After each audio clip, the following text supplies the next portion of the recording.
Welcome to the messy middle of entrepreneurship, unfiltered and unapologetic. Uncensored Entrepreneurs, hosted by Star Cod, Robert Wall, and Tina Torres-Wilson, brings you real stories from the trenches of building a business. Those late nights, hard lessons, big wins, and everything in between. This is where the truth about entrepreneurship lives. No fluff, no filters, just raw, honest conversations with founders who have lived it.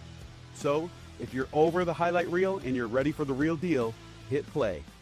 When you think about entrepreneurship, academia, and spiritual depth, most people don't put those same things together in the same sentence. But today's guest, he lives at the intersection of all three.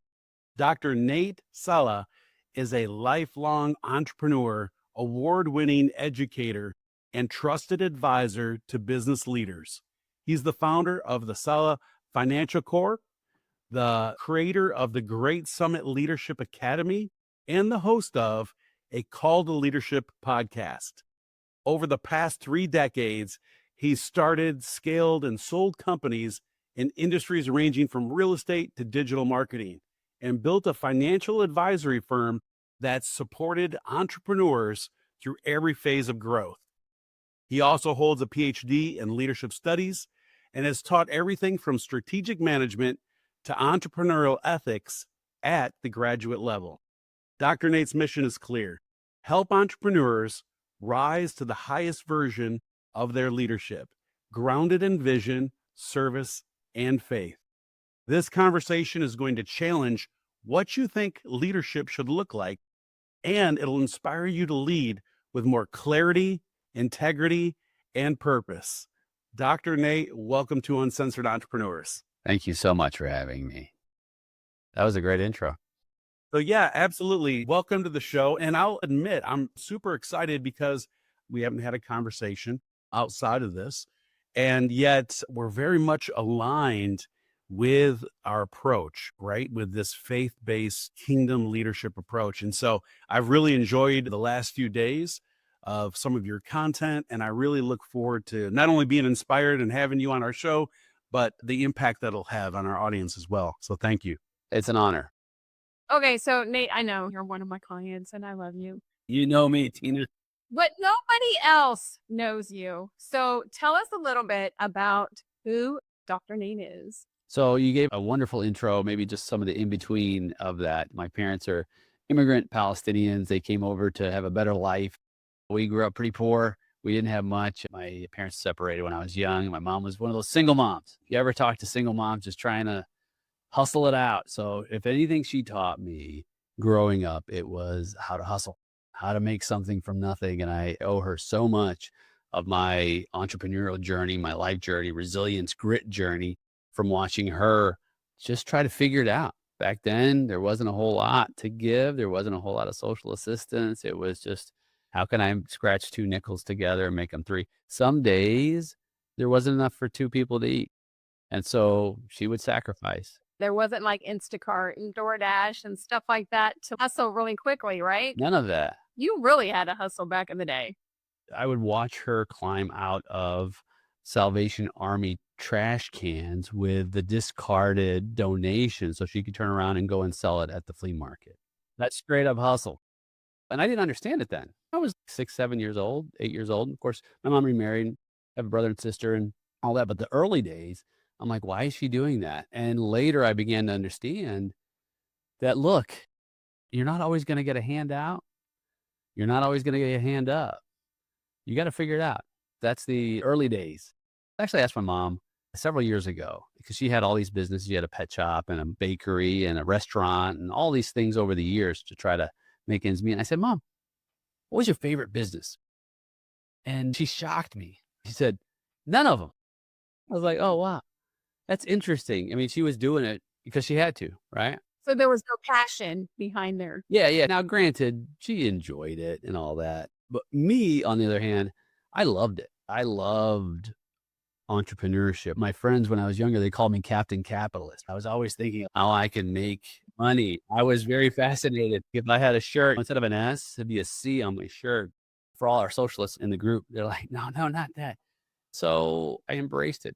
I embraced not only just entrepreneurship, but I embraced the idea that we can make a difference at the ground level in people's lives. And I really believe that if we focus on entrepreneurship, less about how I can get paid, it's important, essential, right? I mean, I'm in the financial services sector. Money is a necessity, right? If you don't have cash, you don't have flow, you don't have a business. However, rather than make that the object, make the object the ability to solve problems for others. And then naturally, and I've heard it said like this, profit is the applause your customers give you for solving their problems. Learning that concept, living that concept, because you know this just as well as I do. In the entrepreneurial world, most entrepreneurs, including the ones in the book, started out with, I want to get paid. Yes, yes, yes. However, your customers don't care how much you want to get paid. They care about their needs. They care about their problems. And you are more able to help them solve their problems if you care about their needs. There's a game changer. That's a shift, right? When you look at economics, the purpose of a corporation is increase shareholder value. I heard this all the time, et cetera, et cetera. I think we're pushing back and saying, okay, that's important. However, what about corporate social responsibility? What about the responsibility for us to be not only intimately acquainted with the human condition, but care deeply enough to be difference makers in it through the impact we make in our businesses, whatever the widget is. Thanks for sharing that, Dr. Nate. I really resonate with your story. My parents were immigrants to the US. My mom was a single mom. So for me as a young child in middle school, I started studying business, and in high school, I'm going to be an entrepreneur. And that's what I went to college for. I really enjoy hearing the stories of how people got started in entrepreneurship. And yes, we are here to serve. That initial thought was, how am I going to get out of this lifestyle and create a better future for myself?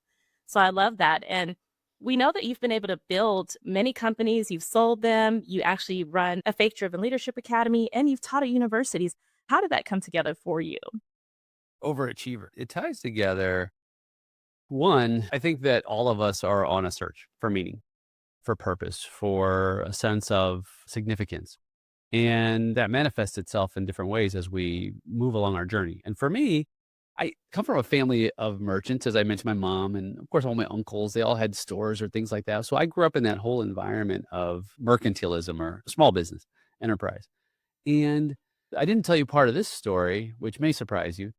I spent so much time in the businesses of family from the age of 8 years, 7 years old, all the way to 18. But by the time I got to college, I thought, what's the furthest thing from business? Because right now I just need to hit pause on business and do something else. And I thought, I want a philosophy degree. I want to be a philosopher. I want to solve the world's problems, find out what this idea of meaning and purpose and value for humanity. I started philosophy school. And then I realized I couldn't solve the world's problems until I could figure out what was wrong with me.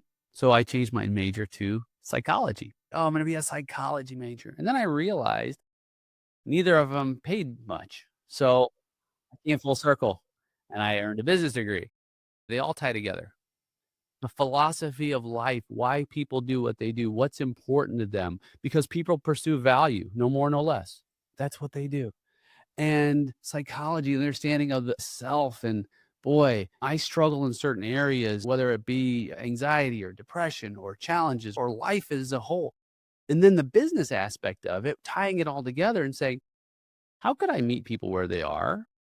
Not only a sense of meaning, not only a sense of purpose, but a sense of challenge or maybe the angst that they face. For example, I own an accounting and advisory firm.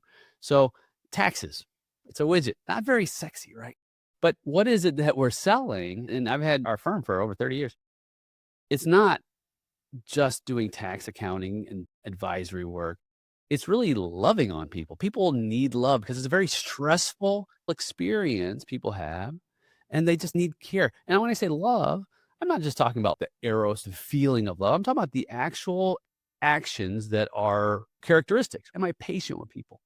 Do I act in kindness? Do I not envy, not boast, not walk in pride? If you've ever heard the love verses in Corinthians, they're great practice just for business.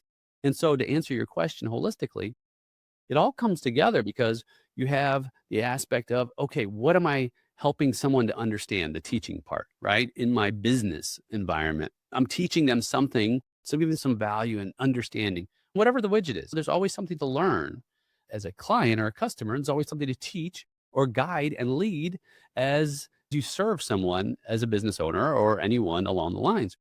The other aspect of it is the faith piece for me. The goal for me in life is to hear these few precious words at the end of the journey. And it's real simple. It's just well done.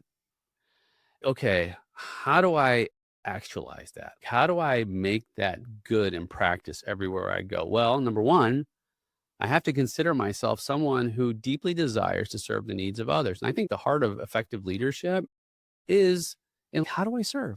And because it seems like it doesn't go together. Leadership and serving, aren't those who you're leading supposed to serve you? This whole pyramid approach, I've taught at the highest level of academia, and it's always the same formula, the triangle, right? The leaders at the top, C-suite, and what everybody's expendable at the bottom of this triangle, right? What if we flipped it? What if we said, no, why don't we not look at leadership as a triangle? That's the standard pyramid of everyone's expendable at the bottom. Why don't we look at it more like a tree? And you could imagine a tree. At the very bottom of the tree are the roots and the root system and what nourishes it, the soil, all the nutrients in the soil. And I believe that's where effective leadership should be, is in the nutrient business. We should be in the business of providing the resources necessary for everyone to thrive. And as those necessary resources come up through the trunks and the branches, and of course, you consider your frontline folks, the branches that what bear good fruit for all of your stakeholders to enjoy. And so I look at them as the most important people in the entire experience because they're the ones who I have to make sure that I'm providing the nourishment. Now, granted, I don't always get it right 100% of the time, just like all of us. At the same time, if I know my mission is to serve well, no matter what station I'm in, well, that tells me then what are the steps I need to take to make sure that I'm helping them out. And so when you put them all together, it works for me. That's how I've made my life fruitful, if you will, in those different areas of service and leadership. I absolutely love that. I love that analogy, by the way, because as you were describing it, I was visualizing that entire process, root of the tree, pushing things up. And so I absolutely love that. You spoke on, I don't know if it was a reel or maybe a YouTube video, something that I had came across where you were talking a great deal about what type of seed does God have you plant? I'd love to hear the expansion on that, but it really feeds into the analogy you just gave even more so, that the fruit, planting those seeds way in advance. Sometimes we expect immediate results, right? Not just our human condition, but as an entrepreneur, we're constantly working, we're grinding, we're putting in the hours, we're trying to learn as much as we can. We're typically wearing multiple hats and we expect immediate results. But God teaches us a different process. Do you want to expand a little bit on that? I love that subject. Well, it's two different games we play. Either we play the finite game or they play the infinite game. So the finite game is I'm looking for all results right now, and everything has to be immediate. The problem with the finite game is it doesn't really mirror the reality of life. You think about even the seeds you were talking about. Sometimes you won't even see those seeds germinate in the next year or 5 years or 10. You may not even see the plant develop.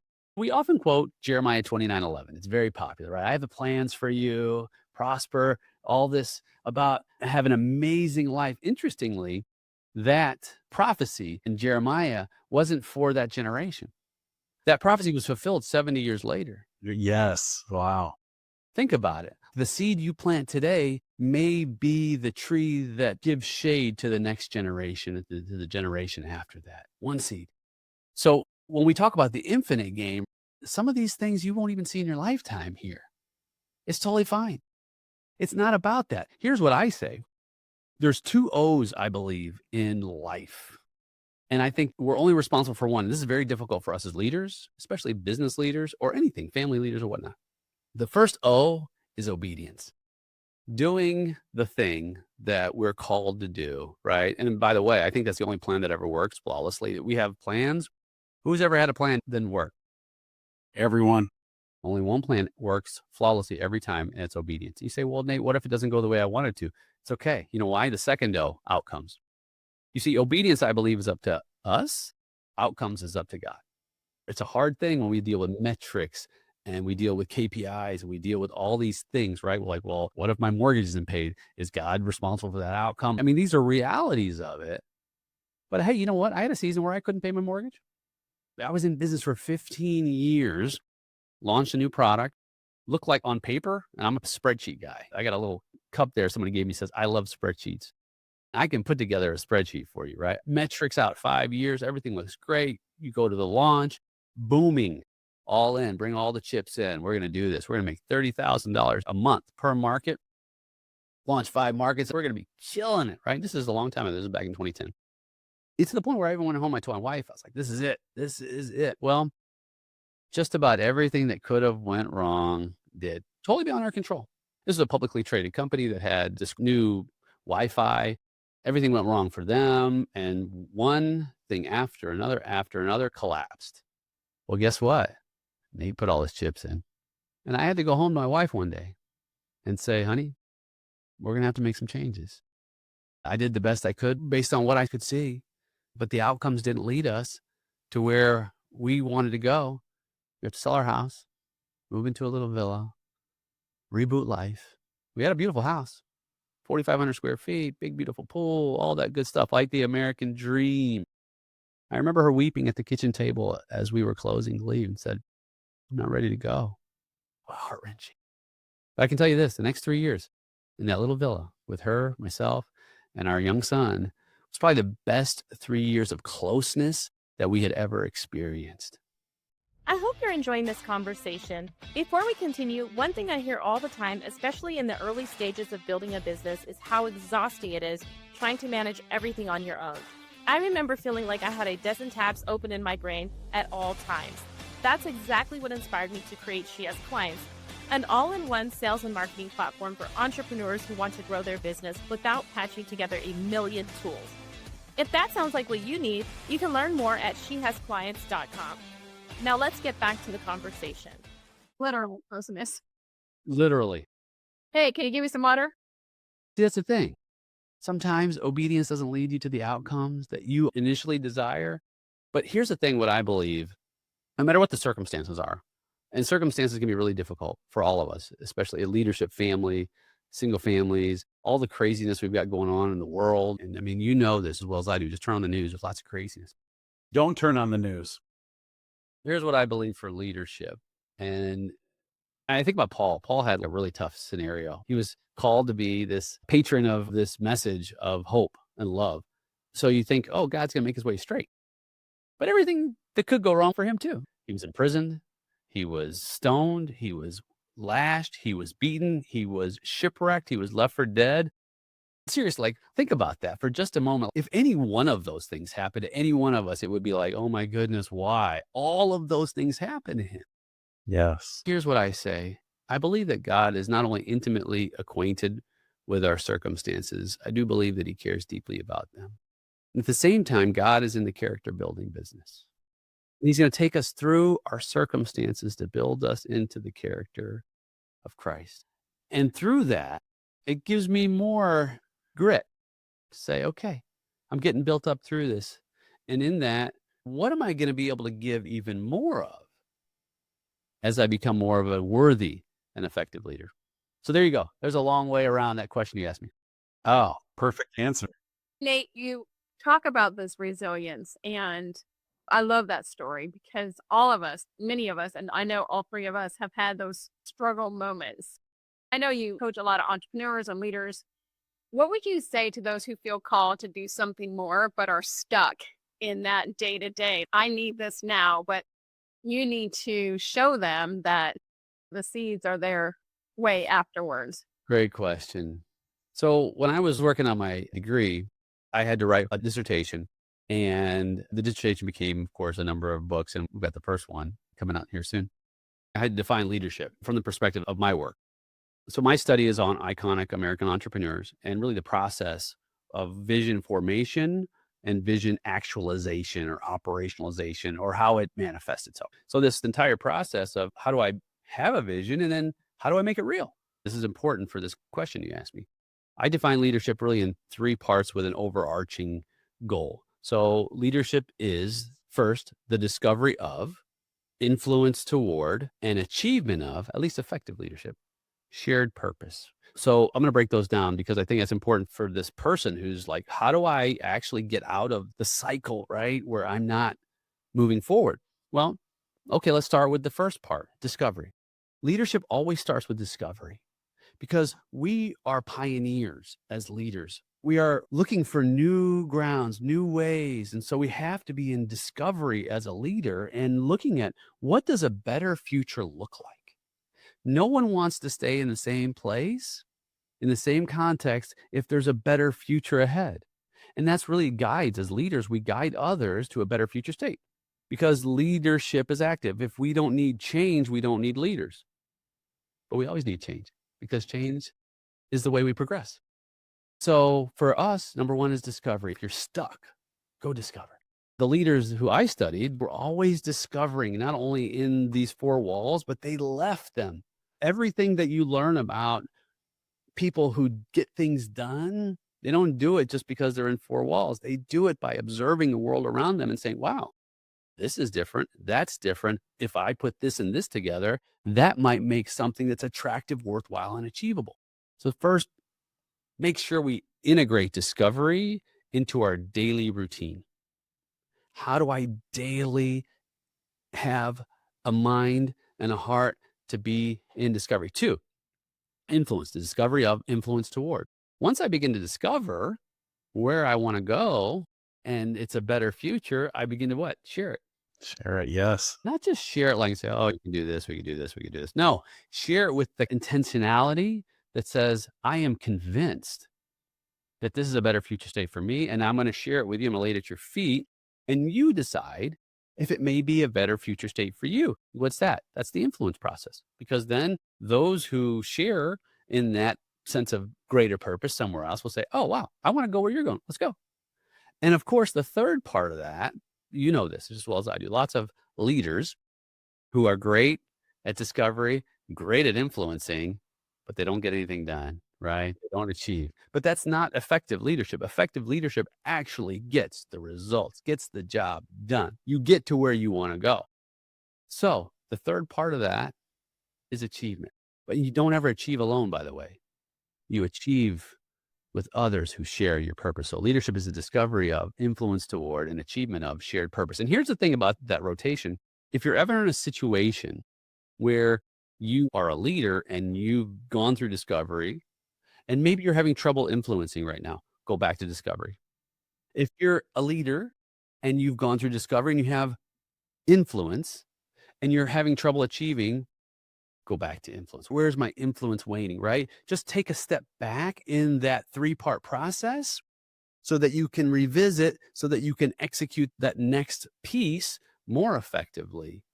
So anytime I'm stuck, I'm like, Nate, you're not having much influence here. What do I do? Don't keep trying to influence.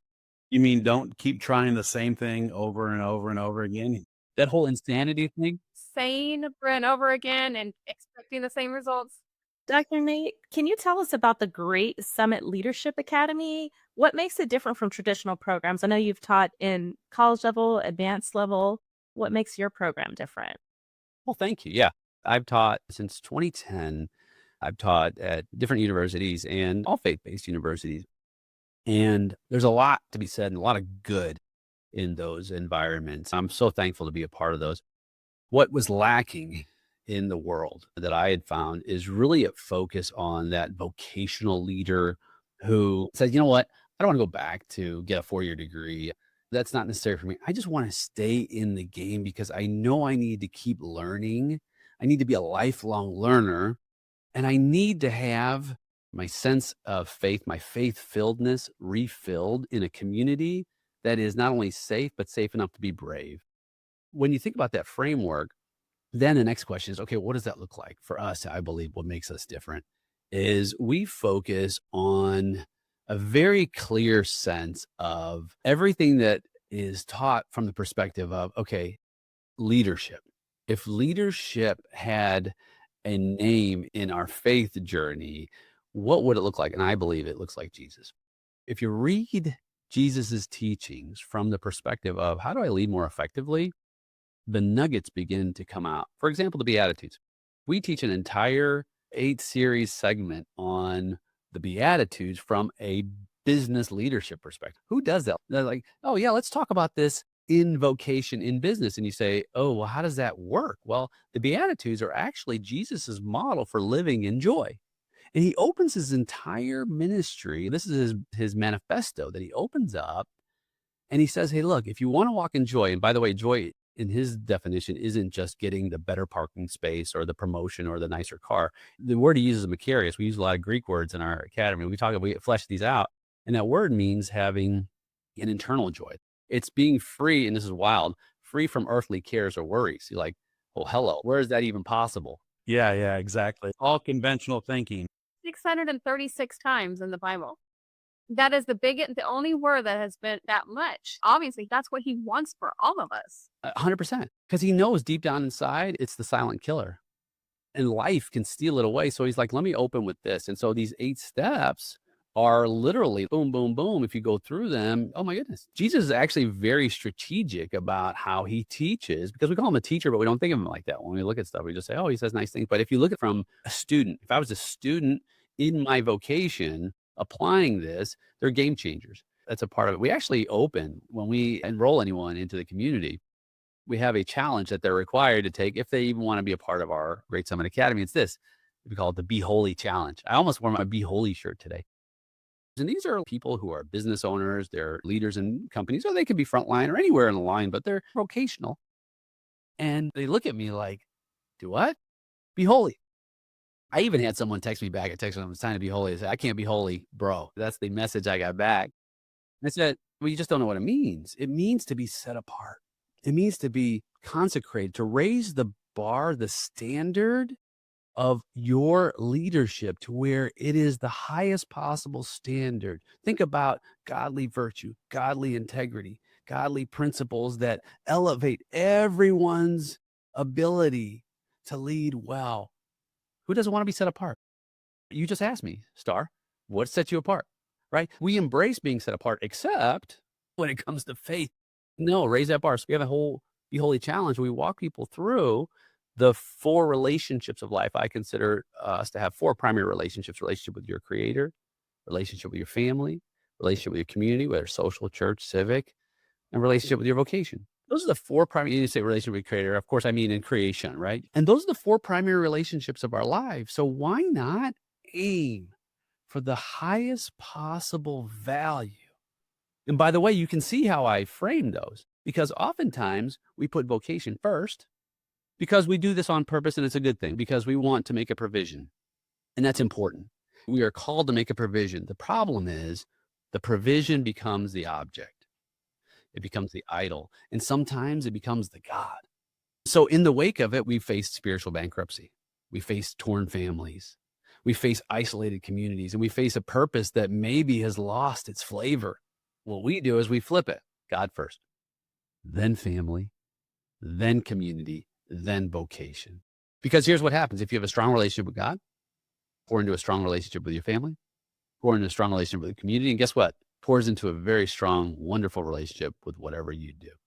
For some reason, we forsake the first 3 for the last, and we think we're going to have a great sense of work ethic. We think we're going to have a strong sense of deliverables. Our joy is going to be magnified in what we do. It's the opposite. We've lost all of the central ingredients to having alignment in our lives. That's what we do. That's powerful. I mean, just in talking about alignment in itself, you actually answered part of the question I was thinking of this whole time. And that is, with everything that you've seen and done, both in academia and then obviously on the entrepreneurial side, quite often when people either have a shortfall in their business or they give up on their dream altogether, usually when I talk to them at that point, it's like there was something wrong with products and services, right? I needed to sell more. I needed to do more, whatever that may be. So with everything that you're talking about, do you find that most of the times when these things fall apart based on their growth, it has nothing to do with products and services, but a great deal to do with their leadership? And obviously, let's take it a step further, the basis of their leadership, right? Where's the source of that leadership? That's that fruit. So that fruit, it can be rotten, right? Let's just call it what it is when it comes off that tree. And so it's inedible. We need to get back to the soil, get back to the nutrients. And what's first your nutrients. Sometimes you got to take a step back to take care of yourself. Always. Such a powerful analogy. I mean, I'm sitting here thinking about my own garden. This last year, we won't even get into the specifics there. It was horrible. But the whole time I'm focused on the pests and everything that I see on the surface. Why am I not getting the same yield that I got the year before? And at the end of the day, it was the soil, by the way. I'm controlling everything on the surface. And we do that in our life and business, where it's, I'm going to spray a little here. I'm going to push these outside influences away.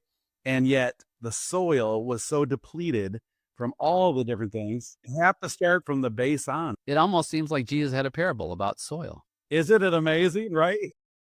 I love it. He's so good in applying it to our lives. And I think the important thing in this, because someone might be listening and saying, oh my goodness, boy, I got a lot of work to do. I would encourage you first to apply the same principles God gives on us, and that's grace. Give yourself some grace. I think that is so hard, especially for entrepreneurs who are trying to do it all. And then they see this person online doing it all, this person online making it happen. You're like, I got to do it. I got to do it. And you constantly degrade yourself and you don't give yourself that grace that you give to everyone else. Tina, it's that imposter syndrome, right? I look over my fence here in the backyard and my neighbor, they've got cucumbers this big and tomatoes growing wild. Wait a minute. My garden is only approximately 20 feet away from theirs, right? I absolutely love that. And you're right, grace. What a great way. Not saying we're closing out today's show, but what a great way to bring that back around, that people truly do need to first give themselves grace. Because when we measure ourselves again to those that we would like to be, Or who we think are like that online, they only show that highlight reel, right? They don't show the struggles behind the scenes. And that is a big reason why we created Uncensored Entrepreneurs, the real, raw, and unplugged. 100%. In fact, my wife's always like, you need to talk about the hard stuff, right? Because people see, oh, you check the boxes, just like Robert, where you were going through the intro, right? Wow. Fantastic. So even when I was writing about things that didn't go well, write about things that make you human, write about the mistakes you make in life, because that makes you more relatable, not just because you're not trying to glamorize it, but you're saying, look, man, we're all on the same boat. In fact, in the dissertation, it'll come out in the third installment of my series, is I call these leaders, Hershey, Disney, and Jobs, in my work, fantastically flawed.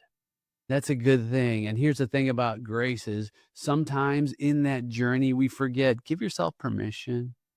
Just give yourself some permission to be human. It's okay. it's hard for us perfectionists. It is. It's so essential. And you're absolutely right. I think unplugged is really the theme here because, as you said earlier, Tina, we're wanting to be like the people that are on social media, the things that we see, the highlight reels, when the person we should be living by example is in this book that most of us have in front of us. How often we open it is a whole nother thing, but that's the person we need to look to first. And I think that when we begin to do that, it changes the focus. In fact, I said this to one of my students years ago, and it stuck with him. I had a mentor, and I was sharing how two different audiences. I've got a secular audience, and I've got a faith-based audience, and they all understand the journey of leadership in maybe a different way, in some different language. And he would say, no, Nate, you have one audience. I'm like, no, I have two audiences. And we go back and forth, and I'm thinking of it practically, and then it finally hit me. And I was like, oh, wait, my audience is God. And if I'm authentically me, it doesn't really matter who I'm in front of. Be authentically 100% transparently, vulnerably, courageously you, in all the foibles and all the flaws and all the fantasticness of how you've been created, and just let it flow. That's the obedience, and just leave the outcomes. Leave the outcomes to God. And just walk in it. And let me tell you, when I realized that and I started living in it, what a release, what freedom. I was liberated. And so many of us need that liberation right now to just say, oh, wow, you were talking about the masks and the poser and all of this. And sometimes it's self-sabotage. Look, there's only one of me. There's only one of you, right? As the old saying, right? Be yourself, everyone else is taken. But the other part of that is, rather than look at all the things that people are doing, maybe with envy or with jealousy, have some compassion and empathy for them, because It's a struggle for them, just like it's a struggle for you. And Jesus, when he was on looking at those crowds at the 9th chapter of Matthew and he sees they're helpless and harassed, what does the Bible say? He was like, oh, you guys are idiots? No, it doesn't say that. It said he had compassion on them and he calls us to join him in that same level of compassion. So when I see someone who maybe is an influencer or on social media and quote unquote doing it, and I want to say a prayer for them, it changes the temperature, man, in my own heart massively because they're not my adversary. They're my ally. We're all in the same fight to do good. Let me lift them up a little bit quietly and watch how my demeanor and my leadership and my focus on that infinite game begins to change. Oh, the long game. Faith-based leadership. Yes, I absolutely love that. Dr. Nate, do you have any big events coming up or anything that our audience should know about? I think December 3rd, 2025. Make sure I got the right year. This is it. This is a big event. So we have a book release. So this is the first installment of a 3-part book series on the dissertation work I did. So Milton Hershey, Walt Disney, and Steve Jobs. So Radical Purpose is the first installment inside the visionary minds of Hershey, Disney, and Jobs. So this book launches on the 3rd of December. RadicalPurposeBook.com is where people can get their place in line to buy this book. And it's not just a book about the dissertation. It's really difficult sometimes, you think, going from academia to what we call popular press or non-academic source, right? Because if you read a dissertation, you can probably fall asleep. My dissertation, I wrote it very specifically because I wanted to take it to my tribe, my people, my fellow entrepreneurs, right? I'm like that bridge, the academic scholar mind with the hustler entrepreneur mind. And I know there's so much value for my fellow entrepreneur from this type of research because they want to make their vision real in a way that's tangible and practical. How do they do that? That's what we do. We flesh it out, but it's not just them. The book is about, of course, their stories and how they develop purpose.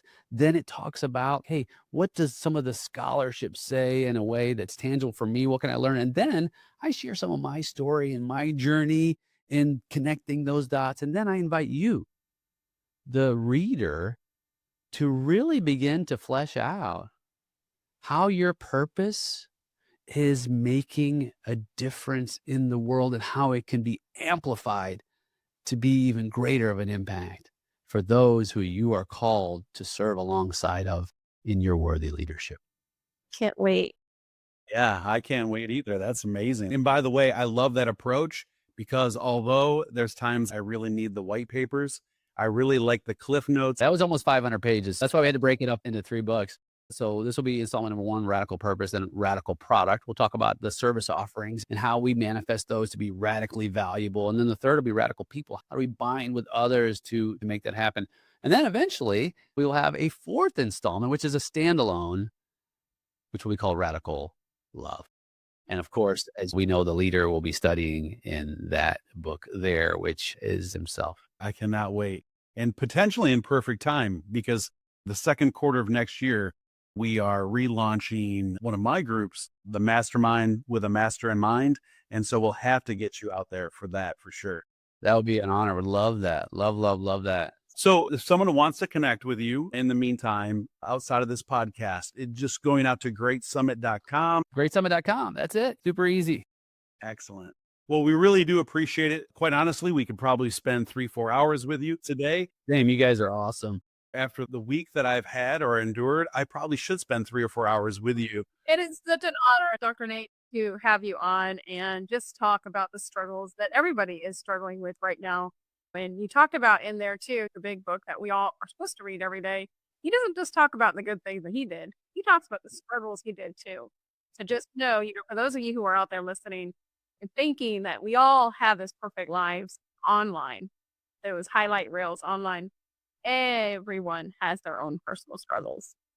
Amen. As a community, we need to bind to one another and share in those struggles and really encourage, affirm, and challenge each other to continue on for that better future state we know is around the corner. And take the Be Holy challenge. Take the Be Holy challenge. You get your shirt. Thank you, Dr. Nate. We know community is so important and so many people are struggling. So I think that was an excellent way to wrap this up. Absolutely. Thank you so much. Until next time, we'll see you in another episode of the Uncensored Entrepreneurs. Thanks for listening to the Uncensored Entrepreneurs. If you're getting value from the show, take a minute to rate, subscribe, and leave a review wherever you tune in. It helps more bold entrepreneurs find us. Until next time, keep showing up, uncensored and unapologetic, and we'll catch you on the next episode.